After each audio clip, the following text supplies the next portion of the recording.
Olá, meu nome é Linha Alves, eu sou professora da Universidade do Estado da Bahia e queria inicialmente agradecer o convite do meu colega José Antônio Marques Moreira de poder estar aqui com vocês compartilhando um pouco das discussões que a gente faz aqui na Bahia sobre jogos e aprendizagem. Então, assim, o objetivo desse vídeo é poder, de alguma forma, contribuir para o curso de formação de formadores online da Universidade Aberta de Portugal, do módulo Ferramentas, Plataformas e Interfaces Online, orientado por José Moreira.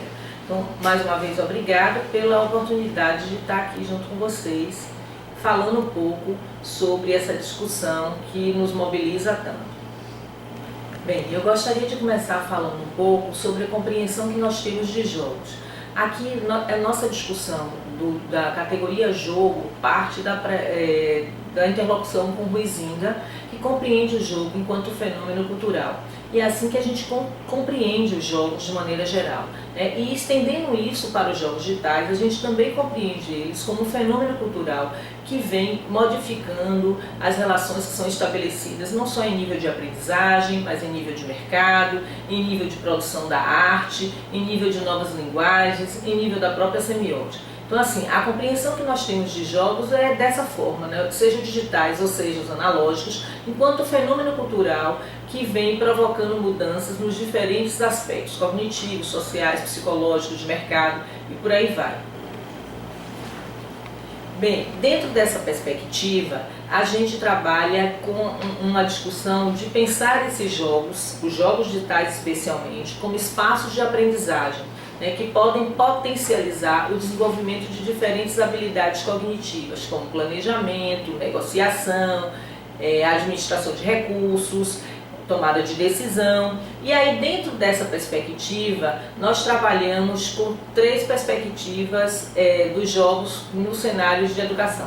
A primeira é o uso de ferramentas computacionais que podem criar processos de desenvolvimento de jogos. Então, por exemplo, nos cursos como os cursos de computação, ou os cursos de design, ou até mesmo os cursos de games, os professores podem criar um espaço para que os alunos, interagindo com essas ferramentas computacionais, que vão desde as mais simples, como o RPG Maker, até as mais complexas, como o Unity, para desenvolver jogos. Então, essa é uma perspectiva.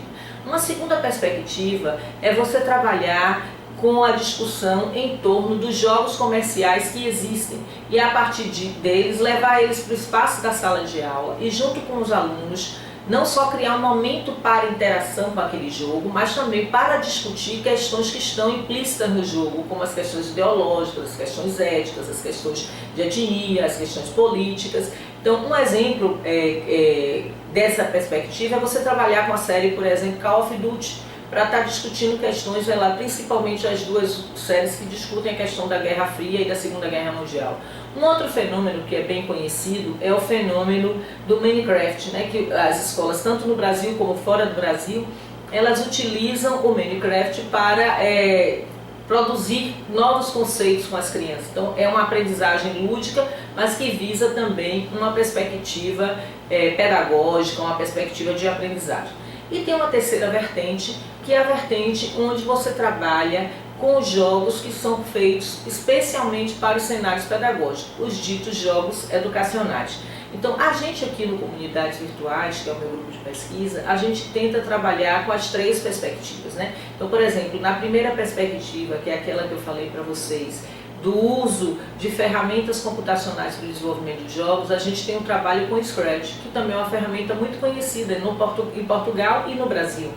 Bem, na segunda perspectiva, que a gente também trabalha aqui, a gente usa o jogo com Assassin's Creed e o Call of Duty como jogos que vêm permeando espaços pedagógicos, espaços de aprendizagem. E a terceira perspectiva, o grupo Comunidades Virtuais desenvolve jogos. A gente já tem no nosso histórico 11 jogos desenvolvidos para cenários de aprendizagem.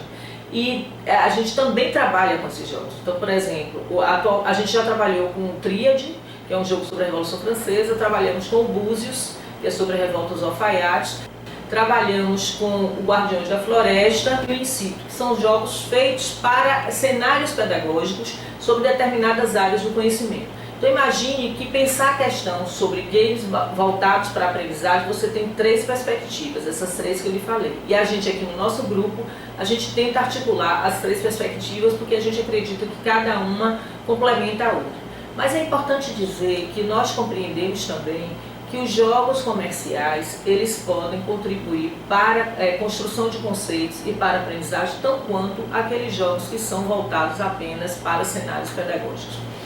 Nessa trilha de jogos e educação, a gente encontra algumas dificuldades. Quais são as dificuldades? A primeira dificuldade é você conseguir seduzir os professores para que comprem a ideia de levar os jogos para a sala de aula.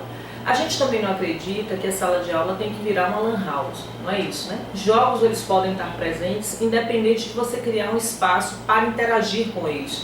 Por que eu digo isso? Porque os adolescentes e as crianças, eles já interagem bastante com os jogos fora da escola.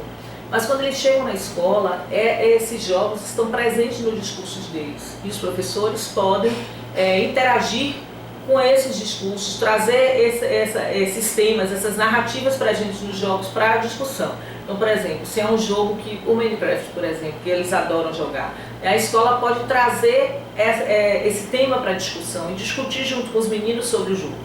Mas qual a dificuldade? A dificuldade é que o professor muitas vezes não interage, não conhece aquele jogo. E como é que ele pode solucionar essa dificuldade, né? Hoje a gente tem uma série de informação sobre os jogos no YouTube, vários vídeos sobre jogabilidade de determinados jogos, várias comunidades dentro da internet sobre determinados jogos que o professor pode imergir nesse universo, ver alguns vídeos, ler sobre o jogo ou consultar o site do Ministério da Justiça aqui no Brasil para saber mais sobre o jogo, que sempre tem um release. E a partir dessas informações, ele pode elaborar atividades para dentro da sala de aula, mobilizando os sujeitos a participarem da discussão. Então vai estar partindo do desejo dos sujeitos, do que interessa os sujeitos, para tornar a escola um lugar atrativo, prazeroso e que considera a realidade dos seus alunos. Uma outra dificuldade é a questão mesmo da infraestrutura, né? Às vezes nas escolas a gente não tem infraestrutura nem de rede, nem de equipamento que possam executar determinados jogos. E isso pode também impedir que você faça determinadas atividades. Então essas são algumas das dificuldades que podem emergir na hora que a gente pensa em trabalhar com a discussão sobre jogos e educação. O outro é o preconceito mesmo, né? As pessoas têm muito preconceito, elas não acreditam que o jogo pode se constituir um espaço de aprendizagem, né? Na maioria das vezes se tem um olhar muito maniqueísta sobre o jogo. Cotidianamente a gente vê na mídia só a ênfase nos aspectos negativos. Isso se torna uma dificuldade para que você consiga seduzir os professores e os pais de que os jogos podem contribuir para o desenvolvimento de diferentes habilidades cognitivas.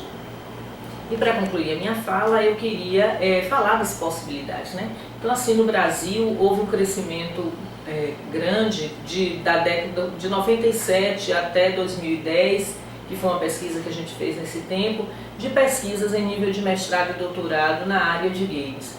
Vocês imaginem que as 2 áreas nesse período que mais produziram conhecimento sobre games foi a área de comunicação e a área de educação. Interessante, né? Considerando que nós da área de educação temos dificuldade de interagir com as tecnologias, especialmente os games. Mas eu penso que isso, na verdade, é um sintoma, né? Os pesquisadores estão ouvindo a demanda dos seus alunos e resolveram investigar e compreender e dar um sentido a esse fenômeno cultural que nos seduz tanto, né? Então eu acho que isso é um dado interessante para mostrar a potencialidade que esse objeto tem para contribuir para os cenários de aprendizagem. Penso também que nós temos que criar espaços de formação para os professores para que eles possam interagir com os jogos e construir sentidos. A partir dessa construção de sentidos, ele pode pensar em perspectivas pedagógicas com a mediação dos jogos. E uma outra coisa é ouvir mesmo, né, os nossos alunos, adolescentes e crianças, o que é que eles pensam, o que é que eles acham sobre os jogos, como é que eles constroem o conhecimento a partir dos jogos. Com certeza, eles vão nos ajudar a construir uma trilha diferenciada, não só para a mediação da tecnologia em geral, mas dos jogos. E aí, dentro dessa disciplina que vocês começam com o José Antônio, eu acho que os jogos ele entra como uma interface online e offline, que pode mediar diferentes perspectivas de aprendizagem. Espero ter contribuído com vocês com esse olhar, né, sobre os jogos, e aqui a gente de comunidades virtuais agradece mais uma vez essa possibilidade dessa interlocução e nos colocamos à disposição para qualquer interlocução que vocês desejem travar sobre a questão dos jogos. Todo o nosso material está disponível no site, que é o www.comunidadesvirtuais.pro.br, e um beijo bem grande para todos vocês.